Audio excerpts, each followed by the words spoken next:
Ibinyamakuru byacira umuti ku mapuro bivuga yuko mu karere ka Nyabihu hari abantu bafunzwe bakekwaho gutemanga inka z'umuturage nyuma yo kumubwira yuko bazamuhombya ibintu bifite agaciro ka miliyoni 2. Abagabo bane mu karere ka Nyabihu batoye muri yombi bakekwaho gutema inka 2 z'umuturage nyuma yuko bivuga yuko bari bamaze igihe bafite amakimbirane akomeye cyane hagati yabo.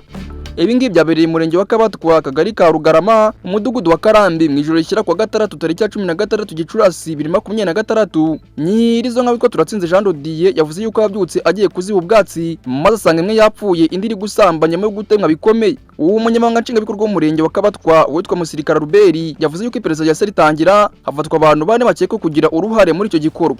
Amakuru ibanza avuga yuko muri abakekwa bari baretse kuvuga mu kabari ko bazahombya nyirizo nka ibintu bifite agaciro karenga miliyoni 2 y'amafaranga y'u Rwanda. Biravugwa yuko kandi ayo makimbirane ashobora kuba afitanye isano n'ikibazo cy'ibirayi, bivuga yuko nyiri nkanga ashobora kuba yarebye bamwe muri abo bagabo. Ubuyobozi bw'umurenge bwavuze yuko abaturage bagaragaje ubufatanye bukomeye nyuma y'ikino gikorwa, aho bamaze gukusanya amafaranga agera kuri miliyoni 3 kugira ngo bafashe uwo muturage wakorewe ayo mahano kongera kwiyubaka. Abafashwe bafungiye kuri station ya RIB ya Kabatwa mu gihe iperereza rigikomeje kugira ngo amenyekane ukuri kw'icyo gikorwa cyateje impungenge mu baturage.